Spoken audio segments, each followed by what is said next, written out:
వైద్య ఆరోగ్య శాఖ ఉద్యోగులకందరికీ నమస్కారం.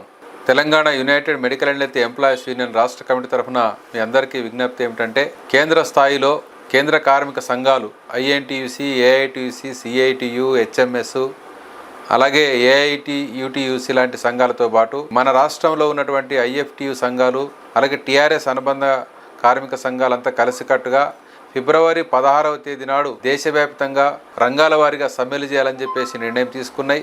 అలాగే వీళ్లకు మద్దతు వీళ్ళతో పాటు సంయుక్త కిసాన్ మోర్చా పేరిట రైతు వ్యవసాయ కార్మిక సంఘాలు కూడా గ్రామీణ బంద్ చేయాలని చెప్పేసి పిలుపునిచ్చి ఉన్నాయి. ప్రధాన డిమాండ్ ఏమిటంటే, ఈ సమ్మెలో ఒకటి, కేంద్ర స్థాయిలో కేంద్ర బీజేపీ ప్రభుత్వం తీసుకొచ్చినటువంటి 4 లేబర్ కోడ్లు ఏవైతున్నాయో వాటిని రద్దు చేయాలని చెప్పేసి ఒక డిమాండ్ ప్రధానంగా ఉంది. అలాగే ఎవరికైనా ప్రతి కార్మికుడికి 26,000 రూపాయల కనీస వేతనం ఉండాలని, అలాగే కాంట్రాక్ట్ కార్మికుల్ని, కాంట్రాక్ట్ ఉద్యోగులందరినీ పర్మనెంట్ చేయాలని, వివిధ స్కీముల్లో పనిచేస్తున్నటువంటి స్కీమ్ వర్కర్లందరినీ కూడా కార్మికులుగా గుర్తించాలి, చట్టబద్ధ సౌకర్యాలు కల్పించాలని చెప్పేసి ఇట్లా ఒక 18 డిమాండ్ల పైన సమ్మె చేయబోతా ఉన్నారు.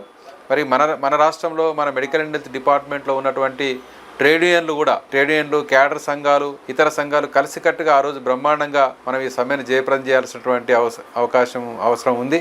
దానికోసం మనం అందరం కృషి చేయాలని చెప్పేసి తెలియజేస్తా ఉన్నాం. అదే సందర్భంలో కేంద్ర బీజేపీ ప్రభుత్వం తీసుకొచ్చినటువంటి అనేక సంస్కరణలు, మెడికల్ అండ్ హెల్త్ డిపార్ట్మెంట్కు అనేక సంస్కరణలు తీసుకొని వచ్చారు. ఈ రంగాన్ని పూర్తిగా ప్రైవేటీకరించడానికి అనేక రకాల ప్రయత్నాలు చేస్తూ ఉన్నారు. ఆయుష్మాన్ భారత్ అనేటువంటి స్కీమ్ని తీసుకొని వచ్చి మరి మన ఈఎస్ఐ లాంటి వాటిని ప్రభుత్వానికే మన హాస్పిటల్స్కు బడ్జెట్ ఇవ్వకుండా కార్పొరేట్ సంస్థలకు లాభాలు కలిగించే పద్ధతిలో కొన్ని స్కీమ్స్ తీసుకొని వస్తూ ఉన్నారు. అట్లాగే నేషనల్ డిజిటల్ హెల్త్ మిషన్ పేరిట కూడా ఈరోజు అనేక రకాలుగా హెల్త్ రంగంలో కొన్ని సంస్కరణలు తీసుకొని వస్తూ ఉన్నారు.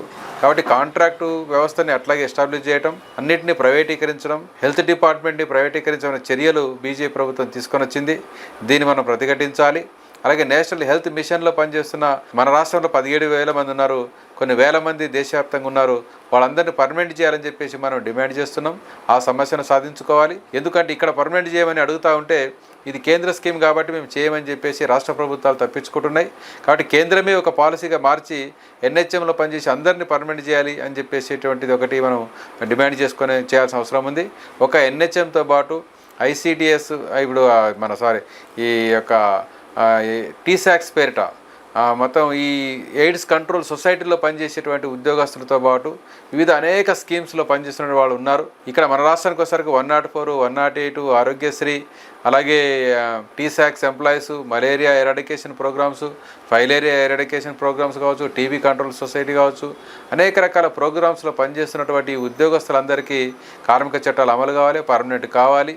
వీళ్ళందరినీ సాధించుకోవడం కోసం మనం అందరం కూడా అన్ని కార్మిక సంఘాలతో పాటు మన రంగంలోని అన్ని ట్రేడ్ యూనియన్లు కలిసికట్టుగా ఫిబ్రవరి 16వ తేదీన మన సమ్మెను జయప్రదం చేయాలని చెప్పేసి Telangana United medical and health employees union తరఫున మీ అందరికీ విజ్ఞప్తి చేస్తున్నాం.